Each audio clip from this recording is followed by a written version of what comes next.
നമ്മുടെ കിതാബുകൾ 130 ചില്ലാനും കിതാബുകളുണ്ട്. അതില് 90 ചില്ലാനും കിതാബുകൾ അറബിയിൽ മാത്രമാണ്, ബാക്കിയുള്ളത് മലയാളത്തിലും. അതിലേറ്റവും പ്രധാനപ്പെട്ടതാണ് നമ്മുടെ തൈസീറുൽ ജലാലൈനി. അത് അൽഹംദുലില്ലാഹ് അള്ളാഹുവിന്റെ അനുഗ്രഹത്താൽ ഒരുപാട് ആളുകളുടെ പ്രാർത്ഥനയുടെ ഫലമായി അത് 30 വാല്യം പൂർത്തീകരിക്കാൻ സാധിച്ചു. 30-ാം വാല്യത്തിന്റെ പ്രകാശനവും 30 വാല്യത്തിന്റെ സമർപ്പണവും ഈ വരുന്ന ഡിസംബർ 8-ാം തീയതി മഹാന്മാരായ നമ്മുടെ പണ്ഡിത നേതാക്കന്മാരുടെയും ഉമറാക്കന്മാരുടെയും സാന്നിധ്യത്തിൽ വാദി ഇർഫാനിൽ വെച്ച് തന്നെ നടത്താൻ ഉദ്ദേശിച്ചിരിക്കുകയാണ്. എല്ലാ സ്ഥാപനങ്ങളിൽ നിന്നും തെരഞ്ഞെടുത്ത സീനിയർ വിദ്യാർത്ഥികൾ, ഉസ്താദുമാർ മുഖേന തെരഞ്ഞെടുക്കുന്ന അർഹരായ സീനിയർ വിദ്യാർത്ഥികൾക്ക് 30 വാല്യം ഉൾക്കൊള്ളുന്ന, 30 വാല്യം മാത്രമല്ല 50 വാല്യത്തിന് പുറമെ ഒരു ജുസു കൂടിയുണ്ട്. അതിന്റെ മുഖദ്ദിമത്തു തൈസീറുൽ ജലാലൈനി എന്ന് പറഞ്ഞ ആമുഖം. ആ മുഖദ്ദിമ കൂടി അടക്കം 31 വാല്യം ഉണ്ടാകും.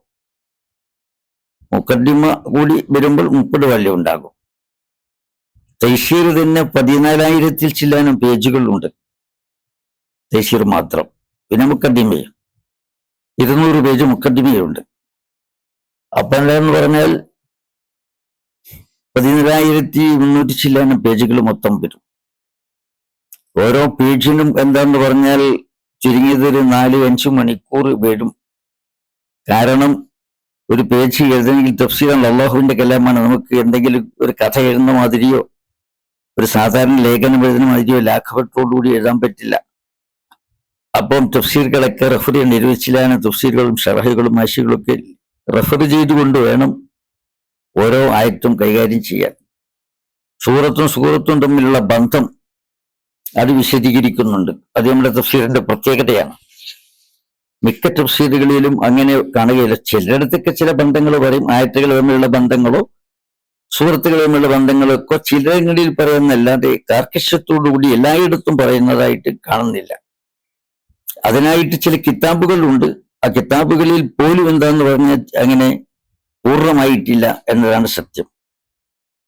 അപ്പൊ ഏതെങ്കിലും ആവട്ടെ എല്ലാ കിതാബുകളും കൂടി പരതിക്കൊണ്ടാണ് നമുക്ക് അത് പൂർത്തീകരിക്കാൻ സാധിച്ചിട്ടുള്ളത്.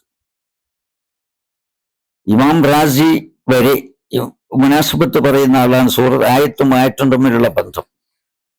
പക്ഷേ കുറെ സ്ഥലങ്ങളിലൊക്കെ പറഞ്ഞിട്ടുണ്ട്, ഒരുപാട് സ്ഥലങ്ങളിൽ പറഞ്ഞിട്ടില്ല. അങ്ങനെയാണുള്ളത്. അപ്പൊ എല്ലാ തഫ്സീറുകളും നോക്കി വേണം ഈ കാര്യങ്ങളൊക്കെ കണ്ടുപിടിക്കാൻ. തഫ്സീറുൽ ജലാലൈനിക്ക് തൈസീർ എന്ന് പറയുന്ന ഈ ഗ്രന്ഥാവലി അത് വാസ്തവത്തിൽ 16 കൊല്ലം കൊണ്ടാണ് എഴുതി തീർത്തത്. അതിന് പല കാരണങ്ങളുണ്ട് 16 കൊല്ലം പിടിക്കാൻ. ഒന്ന് തഫ്സീർ ആയതുകൊണ്ടിട്ട് എന്നതിൽ വളരെ സൂക്ഷ്മമായി വേണം കൈകാര്യം ചെയ്യാൻ എന്നുള്ളത് തന്നെ. മറ്റൊന്ന്, അതിന് ഇടയ്ക്ക് ചില കിതാബുകളൊക്കെ എഴുതുകയും പ്രസിദ്ധീകരിക്കുകയും ചെയ്തിട്ടുണ്ട്, പലരുടെ നിർദ്ദേശപ്രകാരം ആവശ്യപ്രകാരം. അതിന് പുറമെ എന്താന്ന് പറഞ്ഞാൽ ചില അസുഖങ്ങൾ, നേരത്തെ പറഞ്ഞ വയറ്റിൽ വേദനയും അതിന് പുറമെ ചില അസുഖങ്ങളൊക്കെ ഉണ്ടായി. 1-2 സർജറികളൊക്കെ, മേജർ സർജറികൾ തന്നെ നടത്തേണ്ടി വന്നു. അങ്ങനെയുള്ള ചില തടസ്സങ്ങളൊക്കെ വന്നതുകൊണ്ട് എന്നറിഞ്ഞ് സമയം കുറച്ച് ദീർഘിച്ചുപോയി. 16 കൊല്ലം കൊണ്ടാണ് പൂർത്തീകരിക്കാൻ സാധിച്ചത്. ഇത് പൂർത്തീകരിക്കാൻ സാധിക്കുമെന്ന് ഒരിക്കലും പ്രതീക്ഷിച്ചിരുന്നില്ല. ആരോഗ്യസ്ഥിതിയും മറ്റും ആലോചിച്ച് വളരെ നിരാശയിലായിരുന്നു. 1-ാം വാല്യം എഴുതിയിട്ട് പിന്നെ 2-ാം വാല്യം എഴുതാൻ വൈമനസ്യം ഉണ്ടായിരുന്നു. കാരണം പൂർത്തീകരിക്കാൻ കഴിയുമോ എന്ന ആശങ്ക കൊണ്ട്. അങ്ങനെ പിന്നെ ഏതെങ്കിലും ആവട്ടെ ധൈര്യം ഒഴിച്ച് 2-ാം വാല്യം എഴുതിയെങ്കിലും പിന്നീട് അത് തുടരാനുള്ള ധൈര്യം ഉണ്ടായില്ല. പിന്നീട് പലരും അങ്ങനെ അത് പൂർത്തീകരിക്കാനുള്ള ആഗ്രഹം പ്രകടിപ്പിച്ചു, പ്രചോദനം നൽകിയപ്പോൾ വീണ്ടും തുടങ്ങി. അങ്ങനെ അൽഹംദുലില്ലാഹ് അത് 30 വാല്യം പൂർത്തീകരിക്കാൻ സാധിച്ചു. സൂചിത കഥകൾ എല്ലാം പറഞ്ഞിട്ടുണ്ട്, പ്രവാചകന്മാരുടെ കഥകൾ, അതുപോലെയുള്ള സംഭവങ്ങൾ എല്ലാം ഷോർട്ടായിട്ട് സംക്ഷിപ്തമായിട്ട് നീട്ടിപ്പരത്തി ആളുകൾക്ക് നീരസമുണ്ടാക്കാത്ത വിധത്തിലാണ് കൊടുത്തിട്ടുള്ളത്.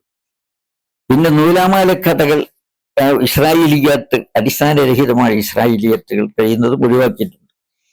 ഇസ്രായേലിയത്തിന് ഒരു മാനദണ്ഡം മഹാനായ റസൂലുള്ളാഹി സ്വല്ലല്ലാഹു അലൈഹി വസല്ലം തങ്ങൾ പറഞ്ഞു തന്നിട്ടുണ്ട്. ആ മാനദണ്ഡം സ്വീകരിച്ചുകൊണ്ട് വിശുദ്ധ ഖുർആനിനോട് യോജിക്കുന്നത് എന്ത് ചെയ്യാൻ നമുക്ക് ഉദ്ധരിക്കുന്നതിന് വിരോധമില്ല. ഖുർആനിനോടും സുന്നത്തിനോടും യോജിക്കുന്നത്, യോജിക്കാത്തത് തള്ളിക്കളയണം. എന്നാൽ ഖുർആനിൽ പറഞ്ഞിട്ടില്ലാത്ത സുന്നത്തിലോ പറഞ്ഞിട്ടില്ലാത്ത കാര്യങ്ങളാണെങ്കിലോ അവിടെ നമ്മൾ എന്താന്ന് പറഞ്ഞാൽ അതിനെക്കുറിച്ച് മൗനം അവലംബിക്കുകയാണ് വേണ്ടത്. അത് ശരിയാണെന്നും പറയണ്ട, തെറ്റാണെന്നും പറയണ്ട. ഈ ഒരു നിലപാടാണ് റസൂലുള്ളാഹി സ്വല്ലല്ലാഹു അലൈഹി വസല്ലം പറഞ്ഞിട്ടുള്ളത്. ഇസ്രായേലിയൻ പക്ഷെ അടിസ്ഥാനരഹിതമായ നമ്മുടെ മൗലിക തത്വങ്ങൾക്ക് തന്നെ വിരുദ്ധമായ ഇസ്രായേലി കഥകളുണ്ട്. ചില തഫ്സീറിന്റെ കിതാബുകളിൽ എന്താന്ന് പറഞ്ഞാൽ അത് അനുവാചകർക്കറിയാം അത് തെറ്റാണെന്നോ അല്ലെങ്കിൽ അത് മൗലുവാണെന്നോ അത് ദുർബലമാണെന്നോ അറിയാം എന്നുള്ള നിലക്ക് അനുവാചകരെ ആസ്പദമാക്കിക്കൊണ്ട് അവിടെ അനുവാചകരുടെ ബോധം ആസ്പദമാക്കിക്കൊണ്ട് ചില റിപ്പോർട്ട് ചെയ്തിട്ടുണ്ട്. ചില ആളുകൾ തുറന്നു തന്നെ എന്താന്ന് പറഞ്ഞിട്ടുണ്ട്. ഇബ്നു കസീർ മുതലായിട്ടുള്ള തഫ്സീറുകളിലും അതുപോലെ ഹാസിനിലും ഒക്കെ പലയിടങ്ങളിൽ എന്താണെന്ന് വ്യക്തമായിട്ട് എന്നോട് അതിന് വിമർശിച്ചിട്ടായിട്ട് കാണാൻ സാധിക്കും. അങ്ങനെയുള്ള വിമർശന വിധേയമായിട്ടുള്ള കഥകൾ ഒഴിവാക്കിയിട്ടുണ്ട്. ചിലയിടത്ത് പ്രസിദ്ധമായിട്ടും ചില തഫ്സീറിൽ ഉദ്ധരിച്ചതുമായ ചില കഥകൾ അതിനെ സംബന്ധിച്ച് എന്തെന്നാൽ ശരിയായ വിശദീകരണം കൊടുത്തിട്ടുണ്ട്. പണ്ഡിതന്മാരുടെ വിശദീകരണം അതെന്തുകൊണ്ട് അംഗീകൃതമല്ല എന്നതിനുള്ള കാരണങ്ങൾ നിമിത്തങ്ങളൊക്കെ പ്രതിപാദിച്ചുകൊണ്ട് കൊടുത്തിട്ടുണ്ട്. അതുപോലെ ആവശ്യമായിട്ടുള്ള ചില പ്രത്യേക ചർച്ചകൾ വേണ്ടി വന്നാൽ അത് കൊടുത്തിട്ടുണ്ട്. ഉദാഹരണമായിട്ട് ഖലാഇ ഖദർ എന്ന വിഷയം, അതുപോലെ തന്നെ മുത്തലാഖ് എന്ന് പറയുന്ന പ്രശ്നം, ഇങ്ങനെയുള്ള വിഷയങ്ങളൊക്കെ വരുമ്പോൾ നല്ല ഒരു ചാപ്റ്റർ തന്നെ എന്താന്ന് പറഞ്ഞ മുബഹസ് കൊടുക്കും. അലഹാമിഷിഹാദിഹി സൂറ എന്ന ശീർഷകൻ ഈ ലിലാലിഹാദിഹി സൂറത്ത് എന്ന സൂറത്തിന്റെ തുടക്കത്തിൽ കൊടുക്കേണ്ട വിഷയമാണെങ്കിൽ സൂറത്തിലേക്ക് കടക്കും മുമ്പ് തന്നെ ആ സംഭവത്തെക്കുറിച്ചോ വിഷയത്തെക്കുറിച്ചോ കഥയെക്കുറിച്ചോ ഒരു മുൻധാരണ ആവശ്യമുള്ളയിടത്ത് സൂറത്തിന്റെ മുമ്പ് തന്നെ പിന്നെ ഫി ലിലാലിഹാദിഹി സൂറ എന്ന് പറഞ്ഞുകൊണ്ട് കൊടുക്കും. അതല്ല സൂറത്തിന് ശേഷം കൊടുക്കേണ്ടതാണെങ്കിൽ അലഹാമിഷിഹാദി സൂറത്തിന് സൂറത്തിന് ശേഷം കൊടുക്കും. ഒരു സൂറത്തും മറ്റൊരു സൂറത്തും തമ്മിലുള്ള ബന്ധം എല്ലാ സൂറകളിലും വിശദീകരിക്കുന്നുണ്ട്. ഒരായത്തും മറ്റൊരായത്തും തമ്മിലുള്ള ബന്ധം പ്രത്യേകിച്ച് വിശദീകരിക്കുന്നുണ്ട്. ഇത്തക്കാനിൽ ബഹുമാനപ്പെട്ട ഇമാം സുയൂത്തി തങ്ങൾ പ്രത്യേകം ഉദ്ധരിച്ചതായിട്ട് കാണാം. എന്താന്ന് പറഞ്ഞാൽ ആയത്തുകൾ തമ്മിലുള്ള കണക്ഷനും സൂറത്തുകൾ തമ്മിലുള്ള കണക്ഷനും ഇത് ഈജാസിന്റെ ഖുർആനിന്റെ അമാനുഷികതയിൽ ഒരു ഭാഗമാണ്. ഖുർആനിന്റെ അമാനുഷികതയ്ക്ക് പല കാരണങ്ങളും പണ്ഡിതന്മാർ വിശദീകരിച്ചിട്ടുണ്ട്. അതിൽ പ്രധാനപ്പെട്ട ഒരു ഭാഗമാണ് സൂറത്തും തമ്മിലുള്ള ബന്ധം, ആയത്തും തമ്മിലുള്ള ബന്ധമെന്ന് മഹാന്മാർ പറഞ്ഞത് ബഹുമാനപ്പെട്ട സുയൂത്തി ഇമാമ് അൽ ഇസ്തിഖാനിൽ ഉദ്ധരിച്ചതായിട്ട് കാണാൻ സാധിക്കും. അപ്പൊ അതുകൊണ്ട് സൂറത്തുള്ള ബന്ധങ്ങൾ പറഞ്ഞിട്ടുണ്ട്, ആയത്തും തമ്മിലുള്ള ബന്ധങ്ങൾ പറഞ്ഞിട്ടുണ്ട്. ഫിഖ്ഹിയായ കാര്യങ്ങൾ വിശദീകരിക്കുന്നിടത്തും വിശദീകരിച്ചിട്ടുണ്ട്. എല്ലാം സംക്ഷിപ്തമായി ആധികാരികമായിട്ടുള്ള തഫ്സീർ ഗ്രന്ഥങ്ങൾ അവലംബിച്ചുകൊണ്ടും അഹ്ലുസുന്നത്തിൻ്റെത് അവലംബിച്ചുകൊണ്ടുമാണ്. ചുരുക്കത്തിൽ എന്താന്ന് പറഞ്ഞാൽ അഹ്ലുസുന്നത്തിൻ്റെതല്ലാത്ത കിതാബുകൾ അവലംബിക്കേണ്ടി വരും. നമ്മളെ പൂർവികർ എങ്ങനെ അവലംബിച്ചിട്ടുമുണ്ട്. ഉദാഹരണമായിട്ട് സമഖ്ശരിയുടെ കശാഫിനെ അവലംബിക്കാത്ത ഒരൊറ്റ മുഫസ്സിറുമില്ല. കാരണം സമഖ്ശരി എന്ന് പറഞ്ഞ വലിയ ഭാഷാ പണ്ഡിതനായിരുന്നു, സാഹിത്യകാരനായിരുന്നു. അപ്പൊ അദ്ദേഹം ഇതിന്റെ തഫ്സീറിൽ നിന്ന് ഉദ്ധരിക്കാൻ എത്രത്തോളം ബഹുമാനപ്പെട്ട ഇമാം ബൈലാവിയുടെ തഫ്സീർ സമഖ്ശരിയുടെ കശാഫിന്റെ സംക്ഷിപ്തമാണ് എന്ന് സംക്ഷേപമാണെന്ന് വരെ ചില ആളുകൾ എഴുതിയിട്ടുണ്ട്. ബഹുമാനപ്പെട്ട സുയൂത്തി ഇമാമ് തന്നെയാണ് അക്കാര്യം എഴുതിയിട്ടുള്ളതാണ് എന്റെ ഓർമ്മ. ഈ കിതാബ് ബഹുമാനപ്പെട്ട ഇമാം ബൈലാവിയുടെ തഫ്സീർ സമഖ്ശരിയുടെ കശാഫിന്റെ സംക്ഷേപമാണ് ഇതുവരെ എഴുതിയിട്ടുണ്ട്. പക്ഷെ അങ്ങനെയാണെങ്കിലും എന്താന്ന് പറഞ്ഞാൽ കശാഫിലുള്ള ഇത്തിസാൽ വശം, അതായത് മുഅ്തസിലിയായിരുന്നുവല്ലോ, ആ വശങ്ങളൊക്കെ കഴിയുന്ന പരമാവധി ഒഴിവാക്കുകയും ചിലത് ഖണ്ഡിക്കുകയും ചെയ്തുകൊണ്ടാണ് ബഹുമാനപ്പെട്ട ബൈലാവിയ തന്റെ തഫ്സീർ എഴുതിയിട്ടുള്ളത്. നെല്ലും പതിരും വേർതിരിച്ചുകൊണ്ട് തന്നെ അഹ്ലുസുന്നത്ത് വൽ ജമാഅത്തിന്റെ പണ്ഡിതന്മാർ മുബത്തദീങ്ങളുടെ വല്ല കിതാബുകളിൽ നിന്നും ഉദ്ധരിക്കുന്നുവെങ്കിൽ അത് പ്രസക്തമായ ചില ഉദ്ധരണികളായിരിക്കും, നമുക്ക് അനുകൂലമായതായിരിക്കും. പ്രതികൂലമായിട്ട് ഉദ്ധരിക്കുകയില്ല. പ്രതികൂലമായിട്ട് ചിലപ്പോൾ ഖണ്ഡിക്കേണ്ടതുണ്ടെങ്കിൽ എങ്ങനെ ഖണ്ഡിക്കുകയാണ് ചെയ്യുക. അപ്പൊ അതുകൊണ്ട് സമഖ്ശരിയുടേത് നമ്മൾ അപൂർവമായിട്ട് നമ്മുടെ തഫ്സീറിലും അങ്ങനെ കശാഫിൽ നിന്നുള്ള ഉദ്ധരണികൾ കൊടുത്തിട്ടുണ്ട്. അതുപോലെ തന്നെ എന്താന്ന് പറഞ്ഞാൽ മുഅ്തസിലികൾക്കും തഫ്സീറുണ്ട്. അതിൽ വളരെ പ്രബലമായിട്ടും മറ്റുള്ളവരൊക്കെ അംഗീകരിക്കുന്ന ചില കിതാബുകളിൽ നിന്ന് ചുരുക്കം ചില ഉദ്ധരണികൾ നമ്മൾ കൊടുത്തിട്ടുണ്ട്. അവരെ സംബന്ധിച്ച് എന്താണ് മുഖദ്ദിമ പ്രത്യേകം പരിചയപ്പെടുത്തിയിട്ടുണ്ട്. അവർ മുബ്തദികളാണ് എന്നത് പ്രത്യേകം പരിചയപ്പെടുത്തിയിട്ടുണ്ട്. മുബത്തദികളായിരിക്കെ തന്നെ നമ്മുടെ പണ്ഡിതന്മാർ ഉദ്ധരിച്ചിട്ടുള്ള അവരുടെ ഉദാഹരണത്തിന് അവലംബമാക്കിയിട്ടുള്ള ഷിയാക്കളുടെ 1-2 തഫ്സീറുകളുണ്ട്. ആ തഫ്സീറിൽ നിന്ന് ചില ഉദ്ധരണികൾ കൊടുത്തിട്ടുണ്ട്. അവരുടെ കിതാബുകളിൽ നിന്ന് ധാരാളം ഉദ്ധരണികളുടെ തഫ്സീറുകളിൽ മഹാന്മാരുടെ തഫ്സീറുകളിൽ കാണാം.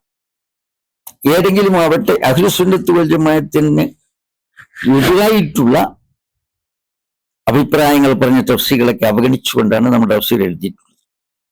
പ്രത്യേകിച്ച് പ്രസിദ്ധമായ മോഡേണിസ്റ്റുകളുടെ അതുപോലെ മുബത്തദികളുടെ തഫ്സീറുകളെ കുറിച്ചുള്ള ലഘുവായ വിശദീകരണം കരുതൽ നടപടി എന്നൊക്കെ ജാഗ്രത പാലിക്കാൻ വേണ്ടി, വിദ്യാർത്ഥികൾ ജാഗ്രത പാലിക്കാൻ വേണ്ടി നമ്മുടെ മുഖദ്ദിമയിൽ പ്രത്യേകം കൊടുത്തിട്ടുണ്ട്.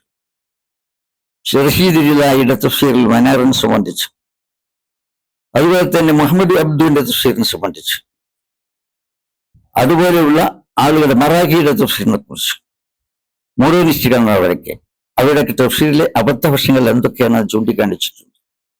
അങ്ങനെ എന്താന്ന് പറഞ്ഞാൽ ഒരുപാട് തഫ്സീറുകളും ഒരുപാട് കിതാബുകളും അവലംബിച്ചാൽ മാത്രം കിട്ടുന്ന ചില കാര്യങ്ങൾ സംക്ഷേപിച്ച് ചുരുക്കി കൊടുത്തിട്ടുള്ള കിതാബാണ് തൈസീറുൽ ജലാലി എന്ന് പറയുന്നത്.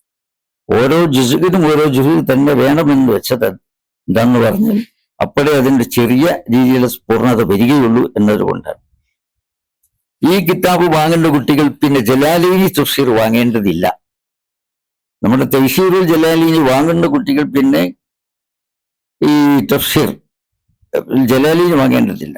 കാരണം ആദ്യമായിട്ട് ആയത്ത് കൊടുക്കും, വിഷയം തിരിച്ചുകൊണ്ട് ശീർഷകങ്ങൾ കൊടുത്ത് ആയത്ത് കൊടുക്കും, പിന്നെ തഫ്സീർ ജലാലീനി കൊടുക്കും.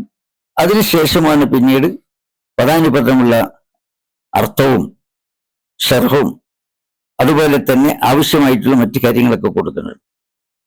ഇന്ന് ആയത്തുകളുടെ ഒരു വിശദമായിട്ടുള്ള സാരം അത് പ്രത്യേകമായിട്ട് നമ്പറിട്ട് ആയത്തുകൾ നമ്പറിട്ട് അവസാനം കൊടുക്കും. ഈ രീതിയാണ് സ്വീകരിച്ചിട്ടുള്ളത്. അൽഹംദുലില്ലാ, അള്ളാഹുവിന്റെ അനുഗ്രഹത്താൽ അതിന്റെ 30 വല്യത്തിന്റെ സമർപ്പണം ഈ വരുന്ന ഡിസംബർ 8-ാം തീയതി നടത്തണമെന്നാണ് ഉദ്ദേശിക്കുന്നത്. അല്ലാഹു തആല തൗഫീഖ് ചെയ്യുമാറാകട്ടെ.